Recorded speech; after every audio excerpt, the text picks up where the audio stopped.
The Froggie who would sing by anonymous. Croak, croak, croak, sang the frog one fine summer evening.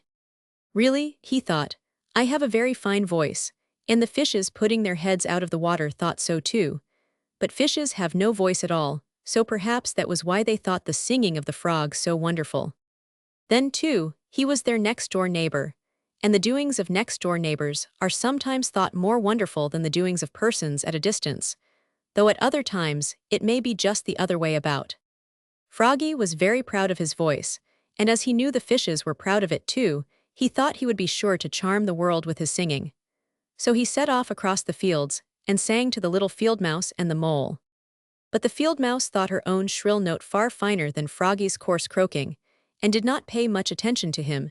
In fact, her attention was very much taken up with a beautiful nest she had made of grass, to keep her little ones warm and dry. While blind mole did not even put his head above the ground to hear the singing, he was so busy burrowing tunnels and making his wonderful fortress. Froggie left them in disgust, and journeyed on till he came to a garden. Surely, he thought, in this beautiful place my singing will be welcome. But no one paid any attention to Froggie there. The bees were too busy gathering nectar and pollen from the flowers to make honey and bee bread, to feed the young bees at home in the hive. The summer was going fast, and they knew they had also to get in store for the winter, so they had no time to pay attention even to the finest singing, while the bumblebee was buzzing away as fast as he could to get back to his nest on some mossy bank. The butterflies had only a little while to live, and perhaps the only thing they were thinking about, besides sipping some sweet juices from the flowers, was where to find a nice leaf on which to lay some eggs, so that when the little caterpillars were hatched, they should have something to eat. The caterpillar was just spending his life eating as much as he could, so that he could turn into a beautiful moth by and by, and fly about in the evening.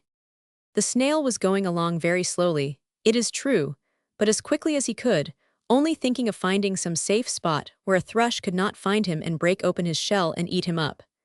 As for the spider, his one care was to catch a passing fly or daddy-long-legs and make a good meal. Even the flowers themselves did not pay any attention to poor Froggie. Their own bright colors, they thought, were finer than any singing. Besides, they were wondering whether the sunshine would last long enough to ripen their seeds, so that they could come up again as flowers next year. So in the evening, Froggie hopped all the way back to his native pond, where he found a brown bird singing a most beautiful song. It was the nightingale. Really, thought Froggie, I am no singer after all. But one of the little fishes, who saw his disappointment, still thinks he has a wonderful voice.